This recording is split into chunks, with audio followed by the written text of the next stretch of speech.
नमस्ते बच्चों, कैसे हो आप सब लोग? अच्छे हैं ना? अच्छे ही रहना, हमेशा खुश रहना। आज एक कहानी है, वो आपके जैसे छोटी बेटी की है, बच्ची की है। उसका नाम है माहिका गुप्ता। और आप में से कुछ बच्चों को शायद मालूम होगा, 2013 में जून महीने में उत्तराखंड, जहाँ केदारनाथ मंदिर जो है, शिवलिंग, ज्योतिर्लिंग, तो वहाँ पर बादल फट गए और बहुत भारी बाढ़ आई। आप में से कुछ लोगों को मालूम होगा। तो उस बाढ़ के समय ये माहिका गुप्ता और उसके माता पिता और छोटा भाई धैर्य, उसका नाम, वो भी 4 साल का था। ये माहिका 8 साल की और धैर्य 4 साल का। तो ऐसे ये 4 लोग वहाँ मंदिर में केदारनाथ जी के दर्शन कर रहे थे और उतने में ये महाभयानक पूर आ गया। वहाँ से मंदिर का, आपने किसी ने वो मंदिर का फोटो देखा होगा, तो मंदिर के पीछे बहुत बड़े पहाड़ है और उस पर्वत है, और मंदिर के बाजू से पूरा पानी, पूर का पानी जो था, बारिश का पानी, वो ज़ोर शोर से जा रहा था। तो सारे लोग डर के मारे वहाँ मंदिर में इकट्ठे हो गए। मंदिर के बाहर भी बहुत भीड़ थी।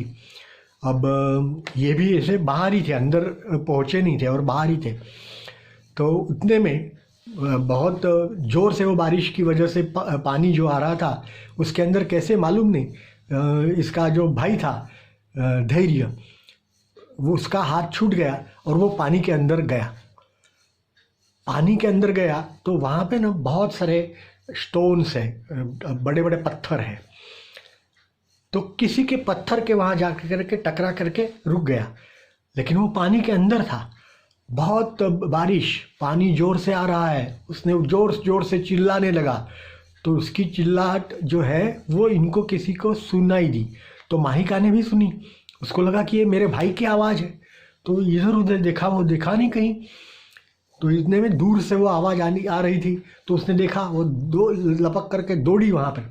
तो देखा कि पानी पूर का बह रहा है, जिसके अंदर वो भाई जो है वो एक पत्थर के का आधार लेकर के वहीं पे रुक गया है। अब माहिका 8 साल की बच्ची, उसने ज़्यादा सोचा नहीं, उसने तुरंत ये निश्चय किया कि नहीं, मुझे मेरे भाई को बचाना है।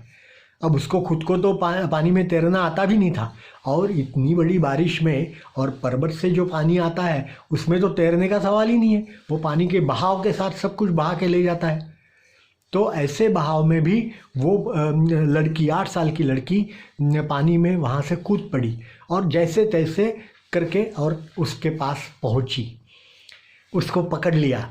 दोनों बच्चे उस जो पत्थर था उसके सहारे वहाँ खड़े रहे, वहाँ से बचाव बचाव करने लगे। फिर दूसरे लोग वहाँ से, वहाँ नज़दीक जो थे वो बड़े लोग आए, उनको धीरे धीरे एक रस्सी डाल करके और पकड़ करके बाहर आने के लिए बोला, और आए और उनको बचा लिया। अब ये किस्सा जो था, वो जब वो दिल्ली के थे लोग, तो दिल्ली में वापस आने के बाद उनकी स्कूल में मालूम पड़ा कि ऐसा ऐसा हुआ, तो स्कूल की ओर से भारत सरकार को एक किस्सा बताया गया। और आपको मालूम है कि नहीं मुझे पता नहीं, लेकिन आज जान लो कि भारत सरकार हर साल बाल वीरता पुरस्कार प्रदान करती है। तो जो बाल वीर होते हैं, जो बच्चे होते हैं, नन्हे बच्चे होते हैं, जिन्होंने ऐसे साहसपूर्ण, वीरतापूर्ण कार्य किए हैं, उनको वो पुरस्कार देते हैं। तो उसमें ये माहिका गुप्ता को भी पुरस्कार दिया गया, क्योंकि उसने इतनी सारी तकलीफ़ों के बावजूद और खुद भी बच्ची होने के बावजूद अपने भाई को बचाने के लिए पूरी जी जान से कोशिश की। तो ये साहस, ये वीरता हमारे में होनी चाहिए ना। सोचिए। धन्यवाद।